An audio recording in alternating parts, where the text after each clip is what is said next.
can I do? 'Cause I'm just a sinking ship, and you're just a pair of lips that I've lost in the moment. All I want is for you to come back. Now I'm caught in the middle of life, and I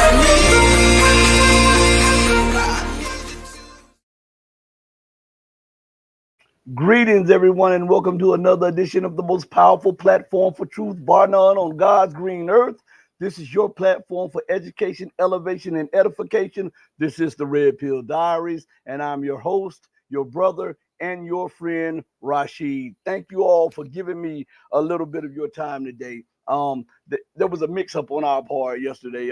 There was supposed to be a Saturday, but my son made a mistake and set it for Friday, and we didn't catch it till later on in the afternoon. So on my half, I want to say I'm really sorry about that. Okay, so I can acknowledge when I'm out of pocket and when something happened. Salute to Holly in the building.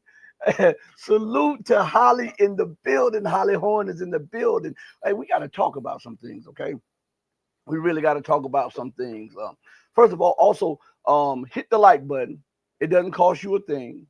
Hit the like button, share, subscribe, because for probably every other subscriber, they're going to take 1 or 2 subscribers. So please subscribe, like, share the platform also. We've been cut off of Rumble and locals right now in the chat right here. The stream has been cut off in there. So this is StreamYard.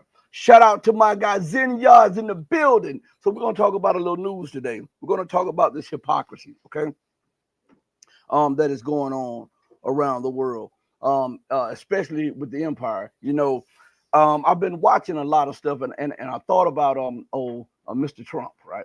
And Mr. Trump says that Russia is almost like a paper tiger. Ping One is in the building. Shout out to Ping One. Ping One is in the building. So he said that this war in Ukraine, which any real power would have won within a week or two, right? Now, I want you to, he said it is showing Russia to be, Patricia's in the building, Patricia Williams is in the building. It's showing Russia to be a paper tiger, right? This is what he said, all right? Which is ironic. It's ironic. So this is to show you the magnitude of, see, because people keep giving this guy a buy. They keep giving him the luxury of what they didn't give Biden, what they didn't give George Bush Sr., George Bush Jr., Bill Clinton, Obama. All of them are liars. All of them. Every last one of them are liars, and every last one of them has an interest in keeping empire. But they continue to give this guy an out, putting it on his staff, putting it on anyone but him. So he says that the war in Ukraine could have been won by any real power within a week. And he understood, he's saying that he understood that Russia never wanted a war with Ukraine. So right then and there, he's misleading the public. He refused to tell the public that there was negotiations behind the scenes, and Russia in good faith pulled back troops, and Russia did not even mobilize more than 250,000 troops at the beginning. So they weren't there. They were trying to force the U.S. and the Ukraine and NATO into a negotiated settlement before the war started, and after the special military operation started, that Russia was trying to force them into another negotiation so that the war would not be expanded, or the war or the special military operation would not go further. So he is lying by omission. He's lying. He's deceiving people, and it goes right back to what Gregory Mannarino said on the show last week. He's a devil. He is in the pockets of everybody that funded his campaign, and to mislead the people. And I want you to, because we're going to give examples. You know, I'm the king of analogies, so we're going to give some analogies on everything. Shout out to Max Sparks in the building. Shout out to William Gilchrist in the building. Shout out to the red pill family. I got to give a shout out to everybody, even those whom I might miss. Okay, so listen. If we judge by the metrics of what a paper tiger is, let's just take his words at face value.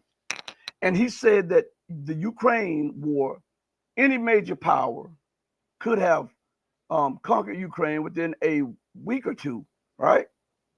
So Russia is showing itself to be a paper tiger. Now remember that Ukraine was armed for over a decade, trained up to the highest standards of NATO military. And as a matter of fact, it became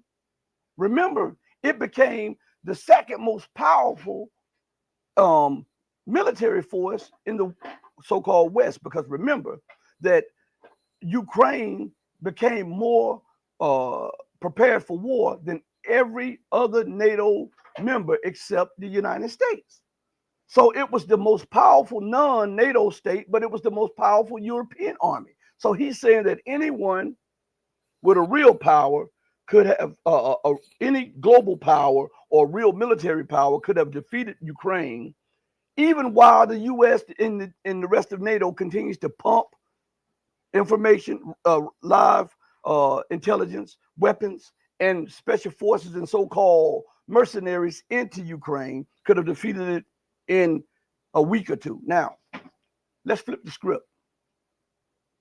If we're going to judge by those metrics, then the United States is less than a paper tiger. It took them 21 years in Afghanistan, and they still didn't get the job done, and they tucked tail and ran. With people with sandals on, as they said, hiding in caves and in sand dunes. So what's worse?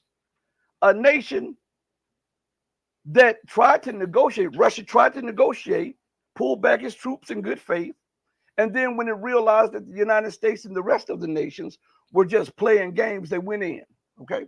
They're doing what they're doing. And they're grinding, they're not only denazifying and disarming Ukraine, and they've not only defeated the Ukrainian army 3 times, but this is the 4th time that they've destroyed the Ukrainian army. So it was destroyed and reconstituted 4 times with the help of the US and NATO, rearmed and resupplied with real-time intelligence and some of the most lethal arms in the Western world. So if we're looking at a grinding war that Russia is winning on, and everybody will agree, on all fronts, okay? What does that say about American military power in Afghanistan? What does that say about American military power when they were forced to capitulate to Iran's demands, when they sneak attacked Iran and got more than what they bargained for? What does that say about America that is still in Iraq 2 decades later? See, if we're going to judge, if we're going to use the standards that Trump threw out, that the Trump administration threw out, then we've got to use them in the right manner. We've got to use the metrics for everything. And we've got to judge the empire by the metrics and the standards that it is judging everybody else by. And so if this means that Russia is a paper tiger, what does that say and classify the United States? Not just the United States itself, but the United States and its military wing called NATO. What do we classify them as? That's what I'm asking. I'm asking. Because no one asks these questions. They continue to give this man a way out. Oh, I think Trump wants peace. Oh, I think, man, listen. As my oldest sister used to always tell me, and I tell people this on the show, when I was many moons ago, high school, many moons ago, right? Multiple decades ago. My sister, you guys, you look at the woman and you're attracted to her, and you're used to being able to pull this woman, but you can't pull that certain woman. And no matter what you do, she continues to act a certain way. And my sister used to say this, and she still says it to this day. When a person shows you who they are, believe them. When a person shows you who they are, believe them. So he always gets the benefit of the doubt. When is it no longer going to happen? When you give him the benefit of the doubt. We say Pete Hegseth wants war. We say Marco Rubio wants war. We say this person wants war. Who administration is on the name?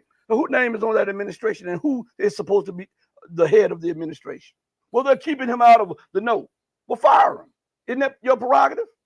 If this is truly a democracy and they're doing stuff outside of what you want to do, what is your prerogative as the head of state?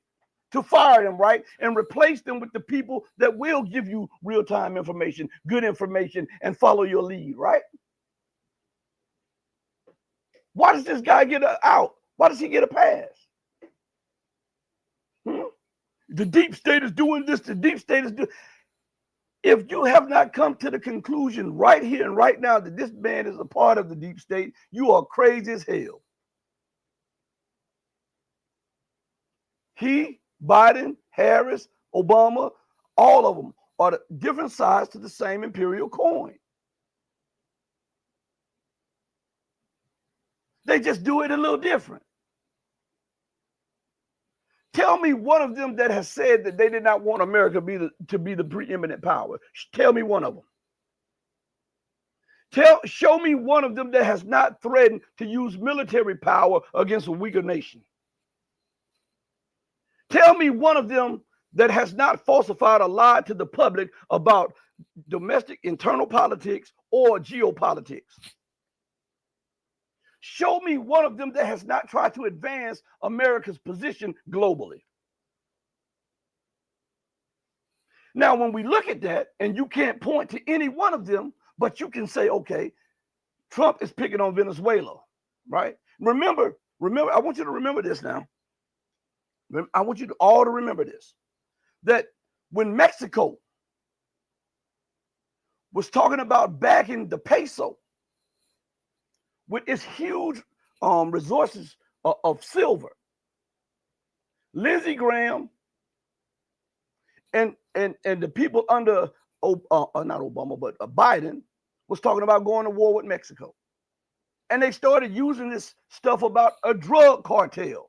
We need to invade and arrest drug dealers and all of it. Remember that? I know I can't be the only one remembering this, right? It was to force Mexico into capitulation because Mexico was putting its foot in the water of joining the BRICS. Mexico was fiddling around with major trade in yuan. And all of a sudden, Mexico is responsible for an influx of fentanyl and drugs and all of this stuff. Now, where have we heard this story again? When China opened up the Shanghai gold reserves and they opened up a new benchmark pricing for oil in yuan, what do we hear?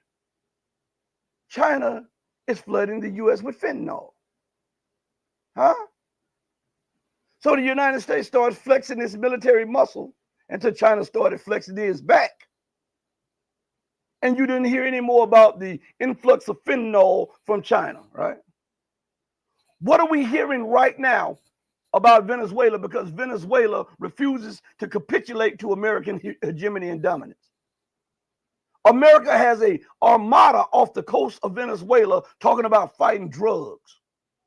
When drugs have flooded every city, every suburb, every urban area of America, it would be better for them to invest that money in some kind of action within her own borders. Charity starts at home, then it spreads abroad. Warships won't get it. The warships are there for a specific purpose. What is the name of the ship? It's not the drug fighting ship. It's the warship. It's made for a specific purpose, to fight wars. Okay? Well, the drug war, why isn't she posting that on the coast of Colombia? Because that's where a lot of the cocaine comes from. Why is she on the coastal areas of Venezuela? Because Venezuela is trying to become a BRIC member. And is a BRIC plus person. And it's also trying to be an observer in the Shanghai Cooperation Organization. Remember, America seized Venezuela's assets. You don't see too many Citcos anymore, do you? It's Cumberland now, right? Remember, Citco was an asset of Venezuela. Huh? Citco was an asset of Venezuela. Now it's Cumberland. The U.S. illegally seized this, and then tried to assassinate Maduro. Many plans for coups, and all the while the military, the intelligence services, and the people stood by Maduro.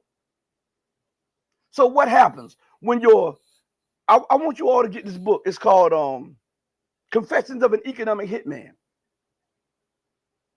All right. I think I read that book about no less than 40 times. Confessions of an Economic Hitman. Right? And the author of the book tells you America's, not just America, but the British too, tried and true go-to, and how they operate. And when they cannot get their way, when everything else falls apart, they resort to their tried and tested and true barbarism, which is war. Oh, look, see, I'm not lying. Let me go through this, okay? Let's see. Now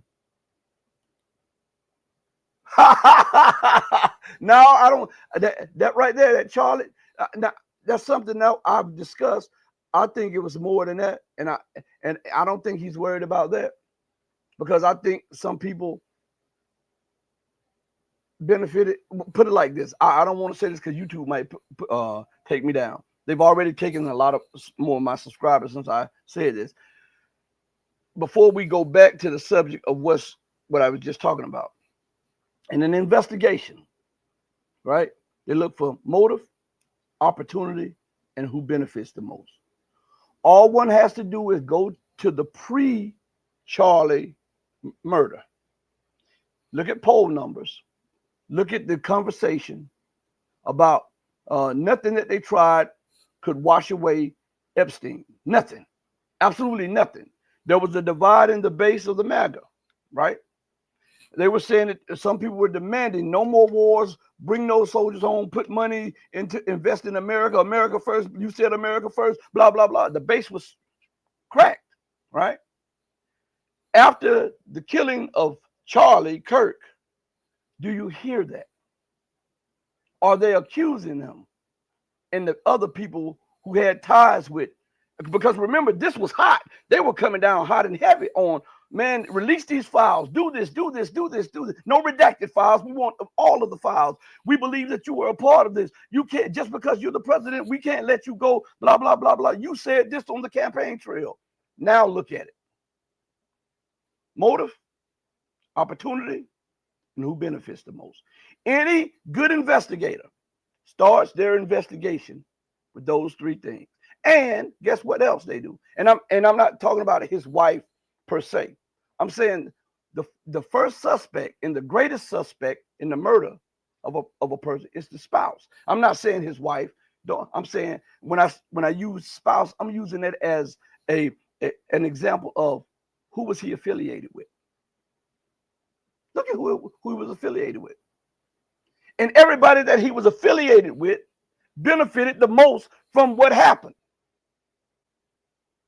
And they had an opportunity, and the motive would be the benefits from what happened.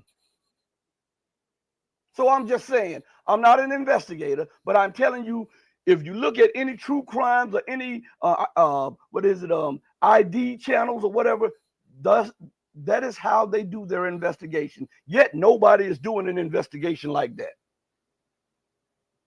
Motive, opportunity, and who benefits.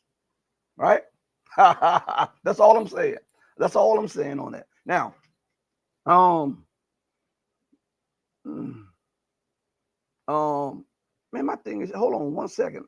It's jumping. Hold on. Everybody. I'm sorry.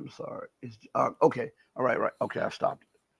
Okay. Holly says, good book. I have downloaded it. I'm telling you, if you want to read a book on the true nature and evil of empire, read that book that I just referred to you all, Confessions of an Economic Hitman. He was an economic hitman, and he tells you the ins and outs of American and British power and what they do. And all one has to do now is look to what America is doing on the coast of Venezuela, blowing up speedboats, blowing up fishing boats, saying that they were full of drugs. No evidence whatsoever. Now, once did America enact that type of action against Colombia, as America was talking about Colombia was flooding America with drugs? Why? Huh? Did she ever deploy a military armada with F-35s and all of that aboard it? So we have to ask, why is she doing that? Listen, again, it goes back to time. The American empire is desperate. The British empire is desperate, and desperation breeds desperate thoughts, which means that from desperate thoughts, we have desperate policies and desperate actions. And in their mind, it's sane and it's rational. But in the mind of the onlookers, who have a better view of things because they're not skewed by pressure or time limits or time constraints or debts or anything like that, everybody's saying these people are insane. No wonder Venezuela is doing this. No wonder Iran is doing that. No wonder because the empire is insane. M. Spark says Venezuela has similar oil to the U.S., the right oil for America to steal and refine. It's very hard, heavy oil. They have a good grade of oil, though, and they have the largest proven oil reserves in the world. Venezuela, right now, they have the largest proven oil reserves in the world. What better way to keep the empire afloat? Because remember, the lifeblood of the empire is what? The U.S. dollar. The U.S. dollar is only kept alive as the world reserve currency because people need it in transacting, buying oil and oil products, right? Well, they say, well, we're paying a price for Iran, so we might not be able to subjugate Iran. We're paying a price over here. China is wrapping up ties here. And remember, China has a deal with Venezuela too. So America strategically goes after Panama also, the Panama Canal. So China said, you know what? This is in the Western Hemisphere. We'll voice our opinion about it. We'll negotiate, but forget it. We'll go down a little bit further, and we'll make deals with these other nations where we can cut across these areas right here without even using the Panama Canal. So now, if you look at it, America's now going down further, and she's trying to go down. I wouldn't be surprised with the coups that are going on or trying to go on in the rest of those nations, that this is a plan to undermine China's other plan to outstrip the Panama Canal. They need Venezuela. Venezuela has the largest proven oil reserves in the world. With that, you can still, even if the East de-dollarize, the West would still be using the dollar. So the dollar would still have some value, modicum of value, excuse me. So desperation, this is in the thoughts of the desperate. If we can do this, and we can launch missiles on facilities that we say they don't care about the ramifications. This is all out war. And let me tell you something. I've been saying this since I've been on YouTube, that when they were calling the United States Pentagon, the Defense Department, I always referred to it as the War Department. And I've always referred to the what they call the quote unquote Secretary of Defense as the War Secretary. You guys have been here for a long time. You know I have. So what happens is, I say, sooner or later, they'll pull the sheets, the blankets off, the curtains off, and they'll let you see it for who it is. That's what you're looking at right now. No more Defense Department, because nothing about it is defensive. Everything is about offensive actions. Let us try to prevent China from doing X, Y, and Z. Let us try to hem in Russia and keep Russia from reemerging. Let us try to prevent Iran from doing this. Let us break Africa up so that they won't be unified to then bag their currency with all of the resources there. Let us keep Latin America in the position that it's in, but let us break it up, divide it, so that we can conquer it. And then let us trick our friends in Europe and believe that we're their friends. And when in reality, they're just our vassals. This is the US and the Britain talking. That way we can continue to control them. We can continue to fleece them. And whatever little bit of financial wealth they have, they'll have to go through us with it. Because we've made them alienate Russia. We've made them alienate China. We've made them alienate Iran. The whole of the Middle East is in turmoil. North Africa is turning away to the east. So we can't get the resources there. Look what happened to France.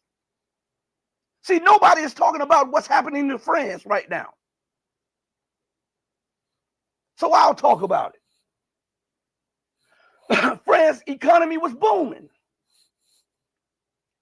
See, but we got to address the 800-pound gorilla in the cage. Why is France all of a sudden in economic turmoil when it wasn't 3 years ago? Macron is doing this and Macron is doing. Let's be honest about the situation. It is because those African nations kicked France out. That's what it's about. France was fleecing those people, taking all of the resources, paying pennies on the dollar. And as soon as those nations demanded, look at what Niger did. Niger was getting, literally, I believe, a quarter. That's 25 cents in the US, okay? Per kilogram, I believe that's what it was, of uranium. Man, that is outright a stick up. And so when the new government came into office, the military government, they upped the prices. The France, you want some? It's now $200 per kilogram. Burkina Faso, no more gold, no more this, no more that. Mali, no, we want you gone. If you want to buy stuff from us, buy it from us. We no longer want to use that colonial currency that you had us doing. What was it called? The franc, the French franc. France, think about how arrogant these people are. France wasn't even using the franc, but it had those nations using the franc, and 60% of all of the money that they made had to be deposited into French banks. And as soon as Burkina Faso, Niger, and Mali formed a union, started their own bank and financed their own infrastructure building, and started charging the proper price for the stuff that France was taking out of there, guess what happened? France's budget went into desperation is all over. Look at what's happening to France now, that the colonies are rebelling against the colonial power. America sees that. America sees that. So nobody tells you that. They want you to believe that it's all about discretionary spending. France budget is such and such. Then why didn't it do it then when its budget was like that? Because its budget didn't happen like that overnight. This is a blowback effect of colonial policies. And the government is too arrogant, like the US, like the British, to level with their people and tell them, you know that old saying, as thou hast done, so shall it be done unto thee. For centuries, we've been doing the do, and now it's being done unto us. They won't level with the people like that. They won't look them in the eye and say, look, we've fleeced these people.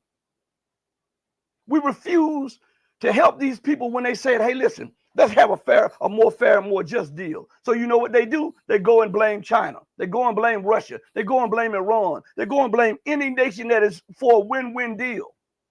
Colonizing, exploitation. Who the hell are you to talk about colonization and exploitation when you have colonized and exploited the entire globe?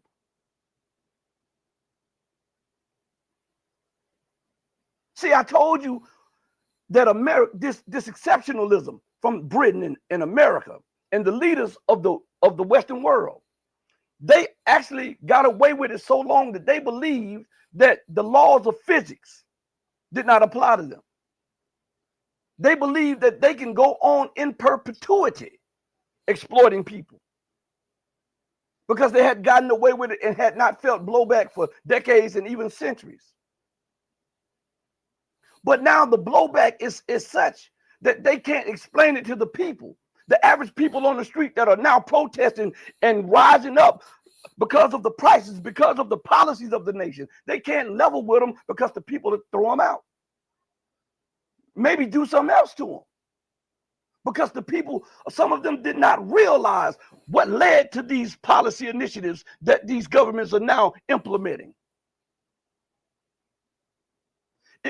Timestamp what I'm saying. Go look at the French budget. Go look at the turmoil in the budget. Then trace it back to for them being kicked out of Mali, Niger, Burkina Faso, and a couple of other states.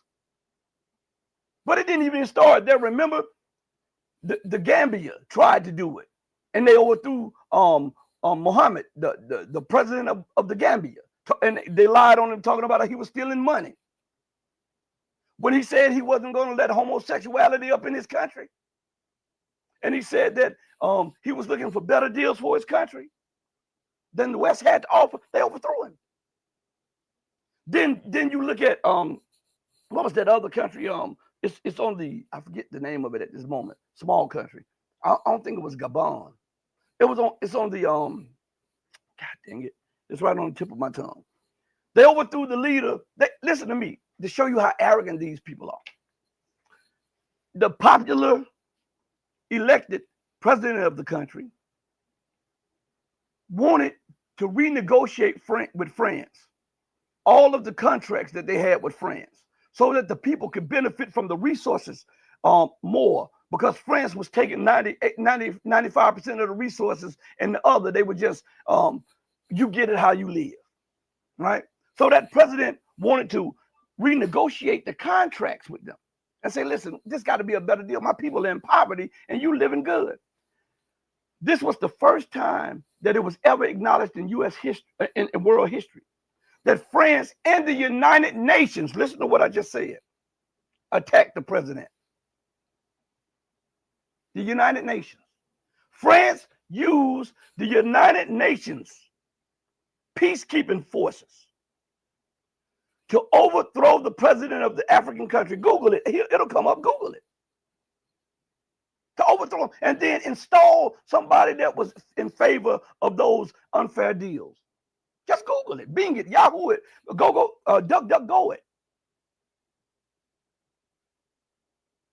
And then timestamp what I'm saying and look up to right now to the economic and political turmoil that France is going through. This did not happen out of the blue.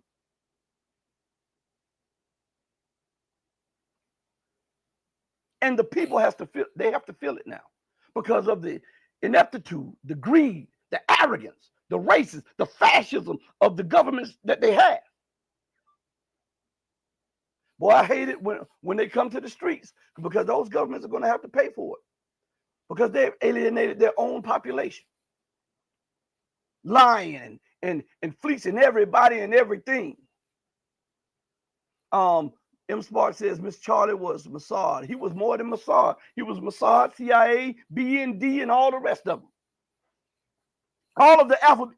Again, it goes back to the show I did earlier this week or late last week. All of the alphabet intelligence agencies are in some way connected to the British intelligence. All of the former colonies are somehow connected to British intelligence. Somehow. It's a proven fact. So all of them work in conjunction with each other. Why do you think, how do you think that the US and the UK can go in Pakistan and know so much about what's going on? How do you think that the US and the UK can get intelligence from some members of the IRGC or the regular armed forces? Remember, some of those people were put in power by the U.S. during the Shah's time.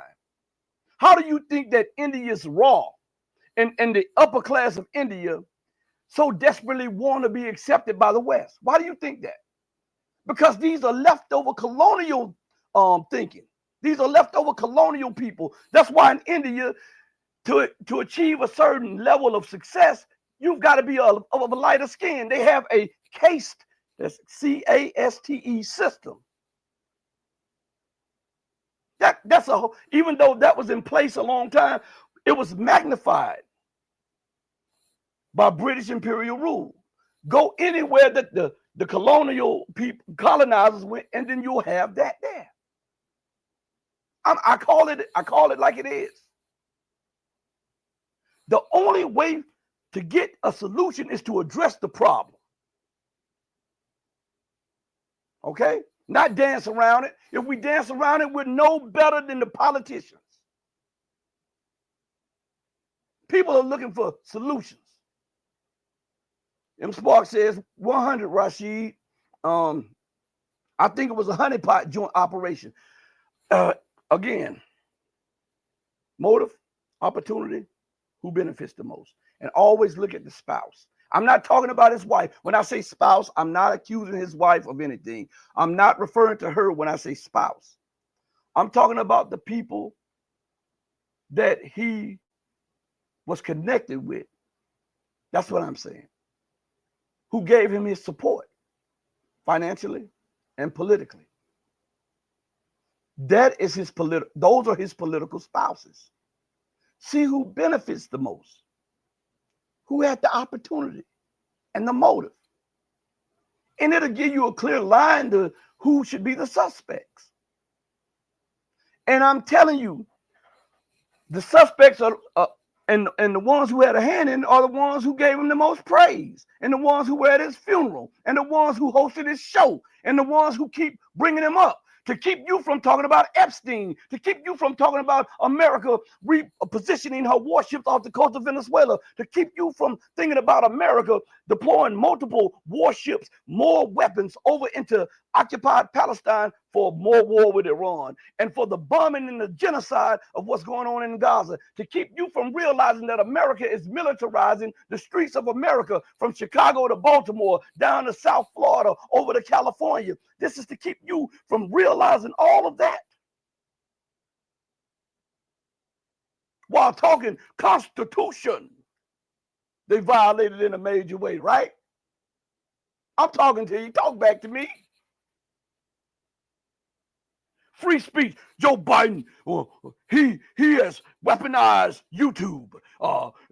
Any conservative says something or anybody says something, then they completely get banned off YouTube and all of these platforms, and they get censored and stuff. What's happening right now? Joe Biden ain't in office. And you know I don't like that dude. Joe Biden is not in office. Yet you get thrown off YouTube. You're censored. Right? You're being hunted down in the military if you do not believe or follow the dictates of Pete Hegseth. You're getting hunted down in the State Department if you don't follow the beliefs of Rubio. And all of this is given a good go-ahead by Donald Trump.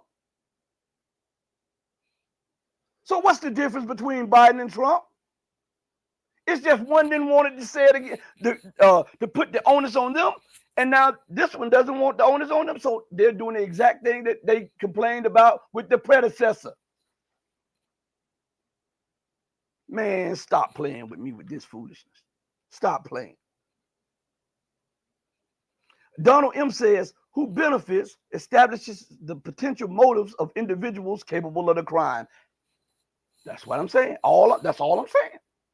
Who is benefiting the most from this?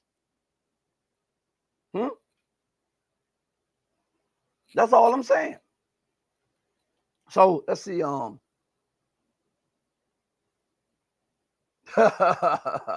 Let's see. Hold on one second. My thing is jumping. So Holly Horn. Boom. Holly Horn says, you called it, Rashid. Department of War is more accurate and more honest. I kept telling people that they were going to take the curtains and the sheets off of this. Our Defense Department, Defense Secretary, when it was never anything about defense. It was always about war. War to maintain dollar hegemony. War to maintain America's military, economic, technological, and political advantage. War, war, war. What keeps the state going? What keeps America afloat? What keeps America dominant? War. And so why pretend anymore when you have become desperate? So you just take the label off and show them that you thought that this was organic and it's GMO. That's all it is. I kept telling people that. And I've been saying it for years. And now everybody else, it always happens like that. When I say it, I'm out of pocket. When I say these things, all about when I talked about Trump, when I talked about Biden, when I was talking about the policies, everybody that's been here know that I've been calling this stuff out long before those bigger channels have been. Long before. And only when it happens or get close to, they call, and then they get more credit. And everybody takes it as a revelation. But it doesn't bother me long as the truth gets out. Lee Argent says, the Peace and Freedom Rally is up on Judge Knapp after this with an awesome guest lineup. Check it out, guys. Yeah, I like Judge Knapp's. I think he has an awesome channel. I actually think he has a pretty good channel, Judge Knapp. So check it out. He says, I'm going to leave that up there for a minute. All right. Usually I won't, but I will because he's right about that. I see. I'm no hater. I'm no hater. I am no hater. But for real, for those of you who are looking, this is alkaline 9 pH water. Anyway, so again, we are looking at the implosion of a world. As a matter of fact, let me see something real quick. I'm just going to show you how easy this is. Let me go to RT, see what's up here. All right. And I also want to thank whoever gave the super thanks. The super thanks. I had it written down. I moved it. I don't know where it's at.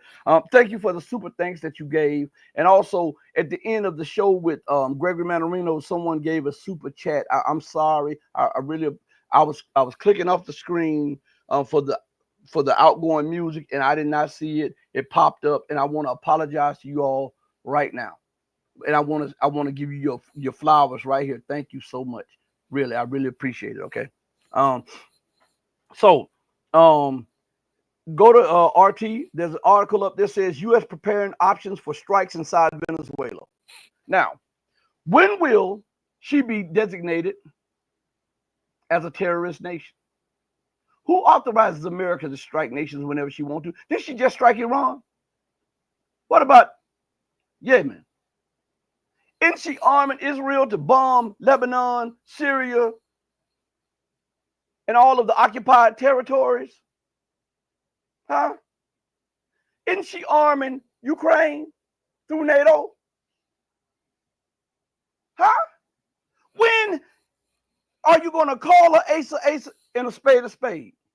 If it quacks like a duck, swims like a duck, looks like a duck, acts like a duck, and eats like a duck, the mathematics says the probability of it being a duck is up there in the 80 to 90%, right? So if America continues to push war, promote war, start war, continue on with war, occupation, then we've got to call her what she is. She is a war state.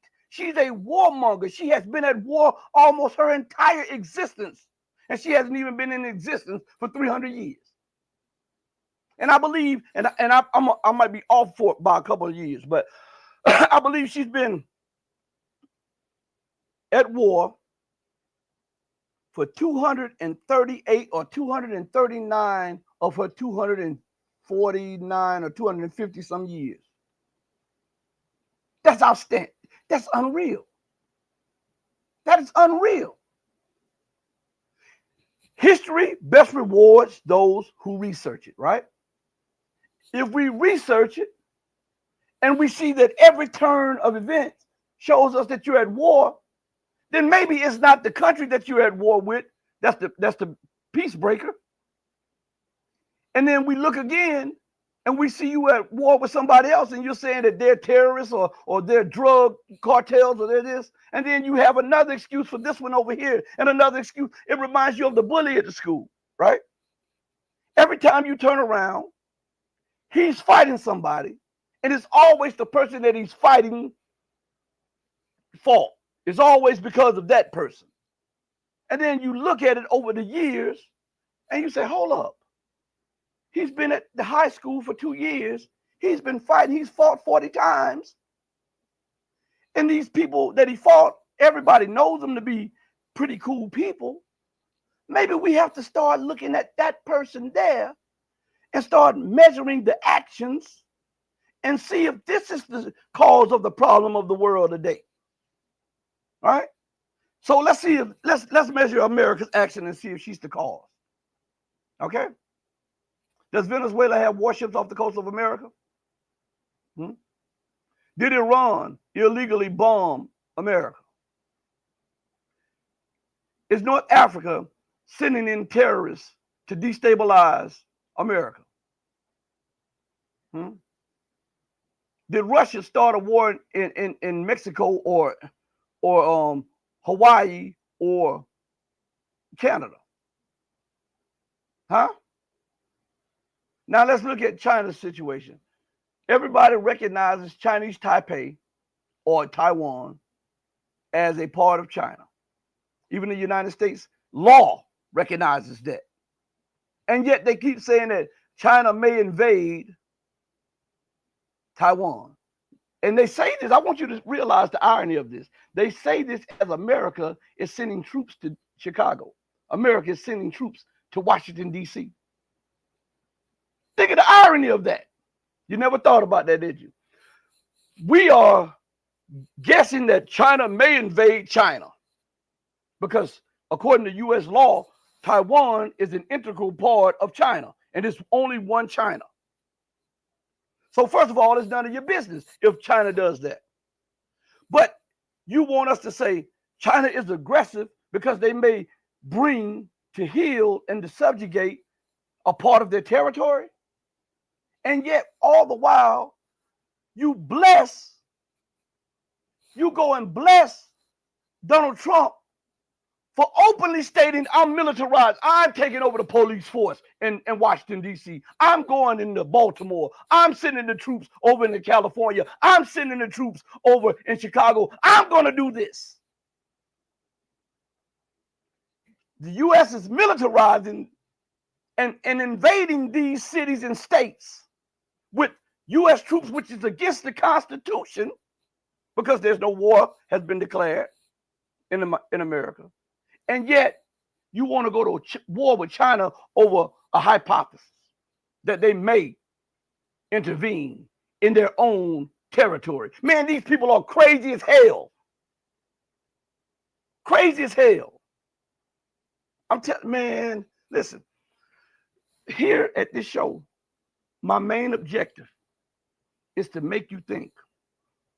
Not just to think outside the lines that are being colored by mainstream media, but also to make you think outside the lines that are being colored and blurred by a lot of so-called alternative media. Because I want you to question me. I want you to question them also. Because people can quickly mislead you on everything. This thing is jumping. I'm trying to get you guys on here. Hold on one second, everybody. Shout out to Ping One. Shout out to what did Donald say? If I don't get the things, it's because it's jumping and I'm going back through them. I'm trying to get, let's see. Oh yeah, Holly Horn says, Niger, Burkina Faso, and Mali also formed an African court. Not only that, they formed their own bank. This is how, listen, this is what got France in the trouble that it's in right now. They formed their own bank, backed off their own resources. So their bank issues their own currency. that means that they can fund their own infrastructure projects without going to the IMF, the World Bank. This is a no-no. And this is why Russia and China went in and they started giving them air defense systems and stuff. A few air defense systems. That's not a lot, but a few.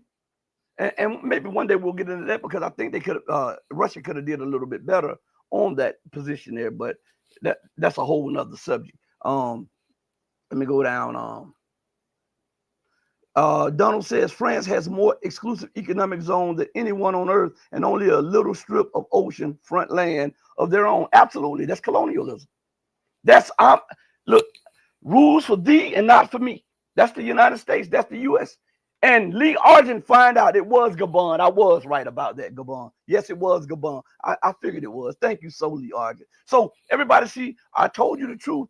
France actually used the United Nations troops. This was never before done. And they hunted the president down with attack copters. Or what do they call them? Gunships. They hunted the legitimate president and his council down with UN gunships and arrested him and had him in chains like this, sitting in front of the cameras making mock of him, because he wanted to do what was right for his country. And then they installed a guy that was ready to continue the illegal deal that France had. This is the truth. You can, just like Lee Argent just did, you can do it. Google it, Bing it, Yahoo it, DuckDuckGo it, whatever. This happened. And now that these nations are running away, look at the economic turmoil and the blowback in France. This is what's happening in the UK. This is what's happening in America. I didn't make up anything. Joel Bradford says President Ibrahim Traore reminded France how they used to call black men to test the effects of their nuclear weapons radiation. They did. Crazy. France did it in Algeria too. They did it all across Africa, the North Africa. All of their colonies, France would test nuclear weapons, send black men and women out there and then they would study the effects of the radiation on them. France did that. But I tell you, let's see. Mr. Noor says the evil of them keeping Africa in poverty and suffering for so long in order to live a rich life for themselves haven't earned. No, it hadn't earned them nothing. Salute the Perseverance Chameleon in the building. Shout out. Let's see. I'm trying to get. Mr. Noor says, Ragnil Noor says, sociopath, colonial banksters suppressing the ordinary workers at home and abroad. You know what? That's a mic drop moment. Boom. Not only are they abroad doing it, they're at home suppressing it. And guess what they do to you? Guess what they do to you while all of this goes on? They find an enemy for you, and then they divide you over there so that you can be mad at that person and that person while they continue to fleece you and the people abroad and continue to use your children as cannon fodder for imperial wars and imperial expansion. That's what they do. That's what they do. Let's see. Shout out to Ragnil Noor. Shout out for the 100 NOK. Thank you so much for that. That super chat. Hold on one second. Let me see if I can highlight this. It's highlighted. Okay. Now, appreciate that. I really appreciate that. Hollywood says, true, Rashid. Somebody called the Houthis. Nick Hall is in the building. Nick Hall is in the building. Thank you so much. Paul says, God bless you, Rusty. God bless you. This is the reason I'm doing it. Because people won't. And it seems like everybody has an economic interest of why to tell you so much of the truth. And when they get to a certain part, they leave off the rest. Because they don't want their monetary or their financial gains to be messed with. Man, listen, I was broke before. I could be broke now. The measurement of wealth is not in the coinage, because when the dollar falls, if you're measured by I'm $2 billion, I'm worth $2 billion, when the dollar has no worth, then what are you, worthless? Huh? No. Your worth is measured by how you do civilization. And what I mean by that is teaching civilization to the uncivilized, to enlighten people, to be godly and godlike, to not have these preconceived or set notions on people, to enlighten them to the best of your ability, to make a sacrifice for the greater good, to try to put into people things that you yourself have studied for years so that they can understand and they can see it. It's not always about financial gain. That's not what it's about. It's about human life, because once human life is snuffed out, you can never get that human life back. You can create life, but you cannot recreate that life that was snuffed out. So the best way is to protect that life. And how do you protect it? By empowering it. You give it the power that it needs to understand, to be able to digest all of this madness that's coming at you. You've got to be able to think. You've got to be able to think through the fog. You've got to be able to digest this and then analyze this and then take the best of what they give you and discard everything else. That's what you have to do. And question everybody, including me. That's serious. Man, I'm telling you, I'm passionate about life. Luca, Tony, thank you for the 20 SGD super chat. Thank you so much. It says, China may invade China. China may invade China. I'm going to tell on you to my idiot brainwashed Taiwanese friend. You said that, but that is a good one to use on them. Absolutely. China is going to invade China. First of all, check this out. Also bring this up to your Taiwanese friend, because actually, that's just a provincial tag on a person. Like you say Texans, right? Or you say Californians. Those are part of the province or the state, and one state in a union of states which comprise the United States of America. That's what Taiwan is. That's what Macau is, right? That's what Hong Kong is. So Taiwanese is not a nationality. It is just to cover a province. And in truth, the United Nations recognizes it as Chinese Taipei. Even the Taiwanese government, go Google what I'm saying right here, recognize Taiwan to be China. Go Google it. Google what I'm saying. So all of these little divisive things, that's for the United States and Britain, because they benefited the most from it. And then what they do, they push this over onto the youth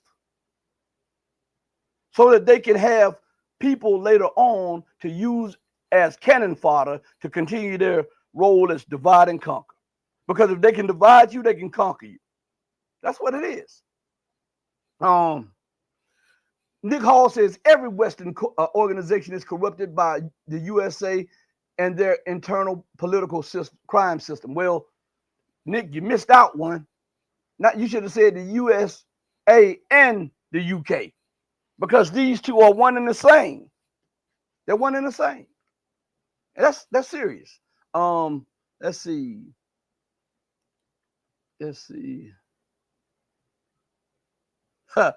M. Spark says the Taiwanese people better do what the Italians are doing before it's too late. What I do, Perseverance Chameleon says, like Puerto Rico or like Hawaii. No, it's a little different. Especially with Hawaii. It's a little different with Hawaii. Hawaii never willfully became a state of the United States. They never willfully did that. The United States sailed their ships up there, put their soldiers on there, and subjugated the queen and held the queen at the barrel of a gun to sign over Hawaii to the United States. They never wanted to see. This is the history that people don't go Google it. the Queen of Hawaii and the Council of Hawaii, they never wanted to be a part of the United States. The United States forced them through the barrel of a gun that they would genocide all of the Hawaiians if they did not do it. And the Queen signed the paperwork because of those threats and because of all those warships that was out there. So that's how Hawaii became a part of the United States. And it has never really been legalized. So when we look at that, we have to look at it, and it's true the way it really happened. Let's see. Kim Sparks says, same suit, different bowls. Solidarity is better than insanity. You better believe it. You better believe it. So we gotta, I'm glad we've had us a Saturday edition of the Red Pill Diaries. I'm glad because I missed you guys, and I was trying to get a chance to do the show, but a few things happened, and I'm still trying to get used to new equipment. We got newer equipment right here. Okay, we're trying to. My son is trying to figure out the new jets. We even got side webcams and everything. So hopefully we can get all of this stuff going. We might have to get some kind of new programming or whatever like that, but we're trying to do more and more and more and more and more. I want to thank each and every one of you for the time that you've given to me. I'm serious. Let me say this to you, because it's not even all about the subscribers. It's not even about them taking it. It's not about them blocking me. It's not about the buffering. It's not about any of that. If just one of you would listen, it means the world, because that means you have put something on the mind of one person, and all it takes is one mind, that spark in one mind to spark another mind, to spark another mind. And then we have change underway. We have change, and change the right way, not change from one fascist system to another fascist system, one predatory system to another predatory system. No, something that's more enduring, something that's more fair, something more just, under freedom, justice, and equality. Freedom, justice, and equality. And that is the only way that you can get and maintain peace. That's the only way the world can prosper without war. Under freedom, justice, and equality. Not in words, in deeds, and in the system. And one thing's for sure, that those who have benefited from the system and those who have dominated the system and those who have run the system cannot be allowed to take part in the new system, because all they have is a knowledge of what they benefited from. And they will use that knowledge to infect the new and turn the new into the old. And then a couple of decades, a couple of centuries from now, we're back at it again. So those people have lived out their value. They've lived out. That's those who are running the system. They've lived out their value. It's time for a change. That's why you see everything changing from the old to the new. You see the weather patterns changing. You see the earth underneath your feet changing. You see the financial system changing. You see the way of thinking changing. You see the way that people are embracing each other and how people are separating away from each other. You see all of those things are changing because change matters. And that's what we're after. We're after a change. And this change is from the old to the new.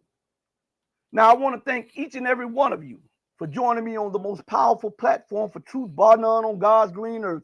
This is your platform for education, elevation, and edification. This is the Red Pill Diaries, and I'm your host, your brother, and your friend, Rashid. I want to thank you all from the depth of my soul to the bottom of my heart. You mean everything, just giving me your time. I mean that. I actually mean that. I mean that with every fiber of my being. I can't express that enough to you all. I want to say to you all, do right by others.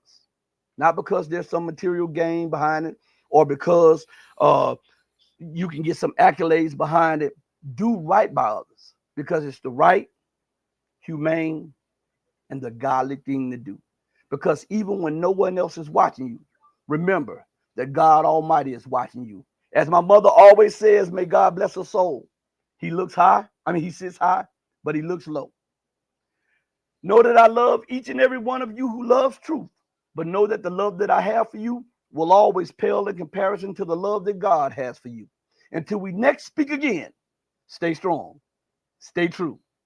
But above all things, remember this one thing, to stay righteous. Hey, mama, your baby boy loves you more than life. And to my sister who passed away also, your little brother still loves you more than life. I love you all. Thank you. Tragedy is a part of life, and we'll keep it pushing. I love you all. Thank you. We're out of here. Peace.